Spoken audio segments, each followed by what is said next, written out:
से बीएसपी उम्मीदवार आगे चल रहे हैं तो खाता खुला है यहाँ बीएसपी का। हरियाणा से इस वक्त की बड़ी खबर बता रहे हैं आपको। बहुजन समाज पार्टी जहां बहुत दमखम दिखाया चुनावी प्रचार में, मायावती खुद आई मोर्चा संभालने के लिए और लगातार दलित वोट बैंक को साधने की कोशिश की गई और एक सीट से अब बसपा का उम्मीदवार आगे नजर आ रहा है। अटेली सीट से बसपा उम्मीदवार आगे चल रहे हैं और ये भी बता दें आपको कि हरियाणा में कांटे की टक्कर देखी जा रही है बीजेपी और कांग्रेस की तरफ से। 44 और 43 सीटों पर रुझान जो आए हैं उसमें बीजेपी और कांग्रेस के बीच में कड़ी टक्कर है। और हरियाणा से बड़ी खबर बता रहे हैं, बसपा को एक सीट पर बढ़त मिलती हुई यहां नजर आ रही है। अटेली सीट हालांकि हॉट सीट मानी जाती है और ये दलित बहुल सीट मानी जाती है। इस पर बीएसपी आगे चल रही है। हालांकि अगर बड़ी खबर जम्मू कश्मीर से भी सभी सीटों के रुझान सामने आ गए हैं। सभी सीटों पर बीजेपी 24 सीटों पर आगे चल रही है, 90 सीटें, और कांग्रेस एनसी गठबंधन 50 सीटों पर आगे चल रहा है। रुझानों में कांग्रेस एनसी को बहुमत मिलता हुआ नजर आ रहा है। तो इस बार विधानसभा चुनाव जम्मू कश्मीर में एनसी और कांग्रेस का गठबंधन यहां कुछ कमाल करता हुआ नजर आ रहा है, क्योंकि सभी सीटों पर रुझान आ गए। शाहनवाज हमारे संवाददाता हमारे साथ सीधा जुड़ गए हैं। शाहनवाज, एनसी और कांग्रेस कुछ मैजिक जो है वो सभी सीटों पर रुझान आए हैं, आगे नजर आ रही है, तो क्या लगता है कि ये रुझान आगे बरकरार रहने वाले हैं? देखिए, बिल्कुल साफ तौर पर यहाँ पर नजर आ रहा है कि जो इंडिया गठबंधन, जो नेशनल कॉन्फ्रेंस और यहाँ पर कांग्रेस ने गठबंधन किया था, उसका फायदा यहाँ पर साफ तौर पर नजर आता हुआ दिख रहा है। और कांग्रेस पार्टी इस समय और नेशनल कॉन्फ्रेंस लीड कर रही है जम्मू कश्मीर में, और बीजेपी को कहीं ना कहीं कुछ सीटों पर यहाँ पर नुकसान होता है यहाँ पर साफ तौर पर दिख रहा है। लेकिन फिलहाल अगर मैं बताऊँ तो हम कांग्रेस ऑफिस में है, आप देख सकते हैं यहाँ पर कांग्रेस के सीनियर नेता जो हैं वो सारे बैठे हुए हैं और इंतजार कर रहे हैं कि कब ये रुझान जो है वो नतीजों में बदलेंगे और यहाँ पर सेलिब्रेशन करेंगे। हमारे साथ रविंद्र शर्मा जी हैं, चीफ स्पोक्स पर्सन है यहाँ पर कांग्रेस पार्टी के। सर, जिस तरीके से चुनाव हुआ, पूरा पहला जो गठबंधन किया आप लोगों ने कांग्रेस और नेशनल कॉन्फ्रेंस का, फायदा मिला आप लोग? बिल्कुल, गठबंधन का मकसद यही था कि हम विभाजनकारी नीतियों के और उनके खिलाफ इकट्ठे होकर लड़ना चाहते थे।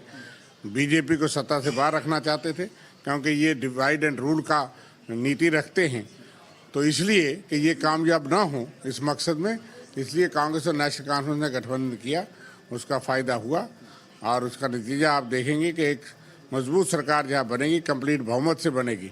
हालांकि बीजेपी ने कई सालों में बहुत प्रयास किया, ABCD पार्टियां भी बनाई, और सवाल नेशनल कॉन्फ्रेंस कांग्रेस गठबंधन पे थे कि ये आएंगे तो आतंकवाद हो जाएगा, अलगाववाद हो जाएगा।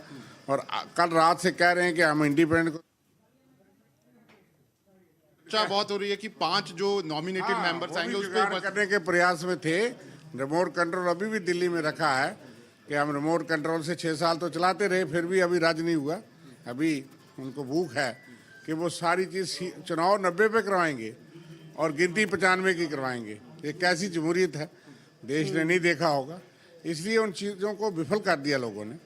मैंडेट ही क्लियर दे रहे हैं, लेकिन फिर भी ये लोगों के साथ धोखा होगा कि आप रिमोट कंट्रोल से जो है वो इस तरह का काम करते हैं। लेकिन रुझान है, अभी आपको लगता है कि ये रुझान जो है नतीजों में बदलेंगे और 50 के आसपास आप ले पाएंगे, बहुमत का आंकड़ा पार? बिल्कुल, रुझान मैं समझता हूँ और बढ़ेंगे, और यह है कि हमें कंप्लीट बहुमत होगा। और दूसरा भी जो अनडेमोक्रेटिक काम वो करना चाहते हैं, वो लोगों की मंशा और जमहूरियत के खिलाफ है। लेकिन लोगों ने इनको मौका ही नहीं दिया कि आप 5 घर से ले आओ और 95 की गिनती से आप सरकार बनाने का प्रयास करो।